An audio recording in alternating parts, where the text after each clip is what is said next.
Update. Thinking about leaving my wife and child. Thoughts? Original post. I-32 male will be real. If it hadn't been for my son, I would have ended the marriage already. Things weren't good back then between us. Wife and I are going to marriage counseling because I confessed to her I was falling out of love and wasn't happy in the marriage anymore, so she insisted we try to work out our problems. We did try it.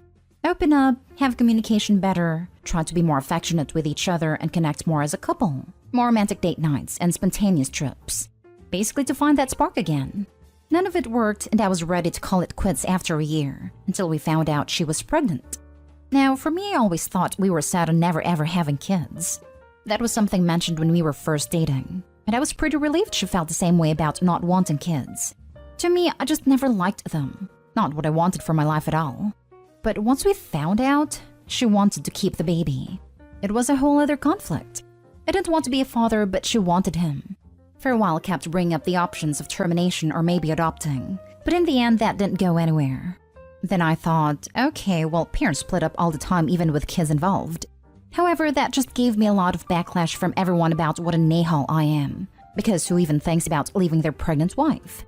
I feel my biggest mistake was letting myself believe that maybe with a family we can make it work. Being there for her and the baby, that I just get that love for them, it'll work out along with the therapy we had done. Now I feel even more miserable. We have family time, date nights when we manage to get a sitter, free time to ourselves every other weekend if possible. I just hate it all. The only time I'm actually content is when I'm not home or get to have a little personal time.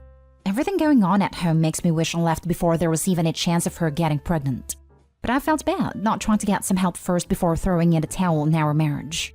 Now there's a baby involved, and it's 1,000 times more complicated. I don't feel any closer to my wife or my son, who's about 13 months now. It's not his fault, I get it, he's a baby. Right now it's been a lot easier to manage and thought by now I might feel closer to him. Sadly, I don't. Part of me just wants to pack my stuff and leave already. That part makes me feel horrible because I'm his father and wouldn't feel right to leave him without one. Just don't know if I can be what they need me to be anymore. Is there really any way to stop feeling this way? At this point, it's like I want to walk out and never look back. But is that really the best thing? Edit. For those curious, we did not have unprotected action. Never wanted to end up in the scenarios where rubbers were always used and she said she was on birth control. That's how it always was in the years we've been together. It's been brought to my attention that I should probably mention this detail for better advice. I just didn't want to include it before because it was done in the past and my son is already here. But yes, I talked to my wife if this was done deliberately, the pregnancy I mean, and she never denied she had anything to do with tampering. It's still on me for being intimate with her regardless, but she did have something to do with it.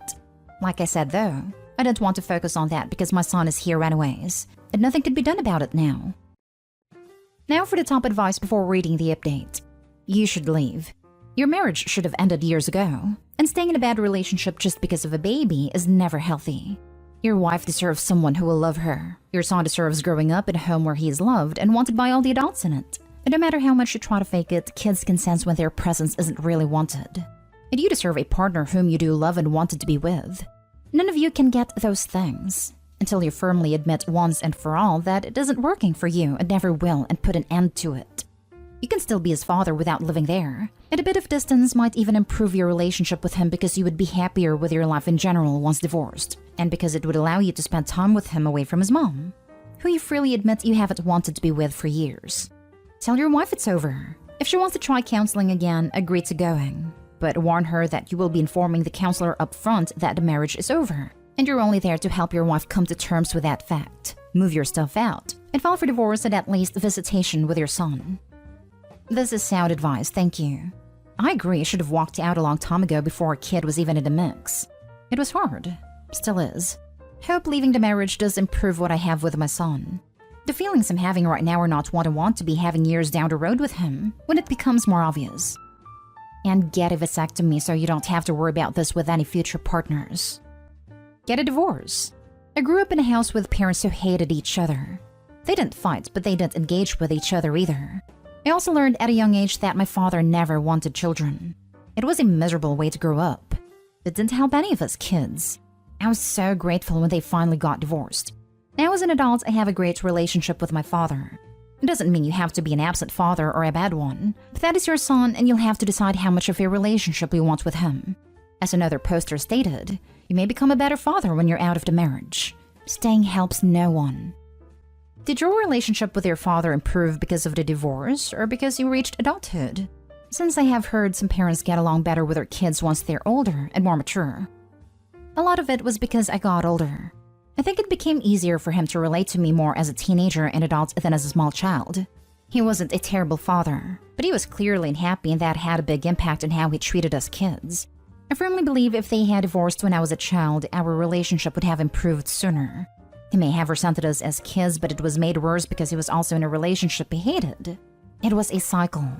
Once that was broken, things got even better. You can separate from her or even divorce her, but you are still legally and morally responsible for your child. The legal requirement is primarily financial. Even if you have your parental rights terminated, that does not lose you your financial obligations, unless you get someone else to adopt your child with her. But morally, you know you have an obligation to the child.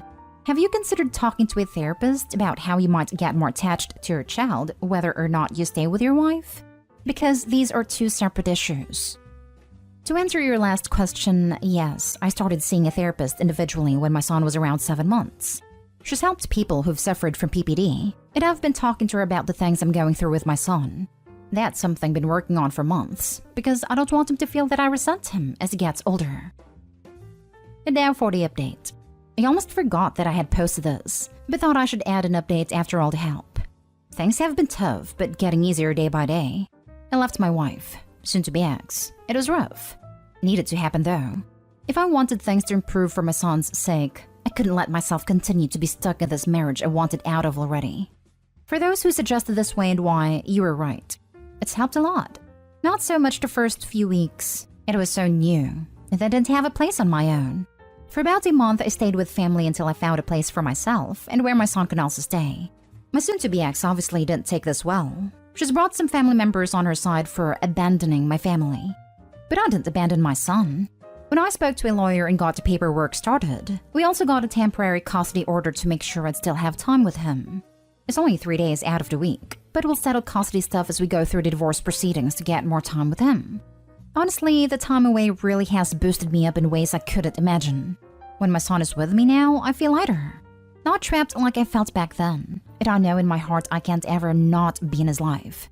No matter how he came to this world or what she did, he's innocent in this. Still seeing the same therapist, and I've been more open about my past to really get to the root of my actual issues in regards to the disconnect I had been feeling with my son. Since some of you really encouraged me to be honest to my therapist about what happened. Feels like there's been lots of improvement, and it makes me so hopeful for the relationship I can have with him in the future. He is still so little, but I know there's time to learn to be the dad he needs me to. Thank you so much to all of you here who took the time to really give me solid, amazing advice. At least I know that this was the best decision to make. And now I get to fully try to bond with my son without any negative feelings about my marriage pulling me back. I'm glad that things are looking up, and that it's improving your relationship with your son. Keep up the hard work and good luck with everything. Not all perfect right now, but it's a start. I haven't felt this hopeful for the future in a long time. It's like a breath of fresh air. Yo, as one of many children with divorced parents, A, good on you for splitting sooner rather than later. B, see if y'all can work out a schedule that's not days of the week but weeks of the month. It's freaking blue, packing up my stuff all the time to get tossed around once or twice a week over some disagreement over custody. I don't take it too hard if your kid has a rough time making that switch. I love my dad, but man was I always in a sour mood when he came to pick me up, just because I had no close friends living nearby. Best of luck to you. I hope you all find happiness. Just to give some hope, OP, when my wife and I split, she did not care for it at all. The court ordered 3 days every other week, but we never stuck to that and I had them often. Maybe she'll be open to that when she cools down. I'd like to believe that. Last thing she said is she'll make sure I can never see him anymore. If those were words of anger or she was serious, well, I don't know, but I'll fight for time. Always communicate through text and voicemails. If you live in a single-party consent state, then record your conversations with her too and give them to your lawyer. Threatening to take away your parental role out of spite is not going to look good for her in court. Luckily we do, and I've managed to bait her twice after I moved to my new apartment and asked to see my son, which she refused unless I came home. It's all in text. You can't argue with the evidence. You made the right choice, Soapy. I'm glad you are now feeling better and bonding with your kid. Keep it up. This is a place I was afraid I'd never manage to get to, but I'm happy that I did. It's not perfect, and there's still issues that need to be worked on further. But the fact that I can actually play with my son and hold him and think, God, I love this kid, it's so much better than where my head was a few months ago. Now for the last story. I, 28 male, have been with my girlfriend, 27 female, for nearly 3 years. She keeps hinting at buying a house at Booking Views, but some things have come to light this past year, and I'm not fully sold on financially tying myself to her. At the start of this year, my girlfriend turned her notifications off on her WhatsApp and Snapchat applications. When I had hovered over her shoulder, I saw that she was messaging someone. Let's call him Harry. After catching her at the right moment, as in just scrolling past a photo of Harry on her Facebook feed, I casually said, "Who is that?" Since she didn't know I knew she was messaging him, it came across as a random question. After I asked her the question, she started reeling off how he was obsessed with her in school and asked her out multiple times over the course of 5 years. Obviously, this didn't sit right with me because Harry's single, and if he was obsessed then, he probably is now. Plus, their conversations clearly aren't PG in my eyes, as it warranted her to turn off notifications on the apps she was talking to him on. To cut the story short, I snooped on her phone and found that she had deleted both chat logs on both apps. But I found something else that worried me. During our dating period, we had visited all different places like York, lakes, and even glamping. So I can say we were pretty obviously exclusive, especially since we deleted our dating apps. However, I found a text messages to her ex of 7 years saying, "What was I supposed to do? You said it was over and you didn't want to sort it, so I've moved on." And another said, "Just unblock me, I want to sort it out." This one was while we were away in New York and obviously having a good time. The worst thing is that, at the time, she mistakenly called me by her ex's name, and I thought nothing of it since she'd been in a relationship with him for over 7 years, the benefit of the doubt and all that. Then on her Facebook Messenger, she had messaged saying, "I can't talk to you as I'm with someone and it's disrespectful towards him." Yet I found more messages after the last Christmas saying Happy Christmas, and I'll speak to you around your birthday. He replied saying how it's stressing him out her messaging him, but she continued anyway. I always found it odd why he had messaged me when we first got together, saying he was going to smash my head in, and messaged her saying that she's his, and that my teeth are getting knocked out. I just put it down to 7 years and that he's an obsessive ex, as they do exist. Back to the issue.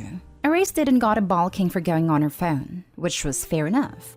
But after trying to deflect it on me, I finally got to the bottom of it, and she said that she was sorry and all that, and she can't remember why she was saying that at the time, and can only apologize and turned her notifications on again.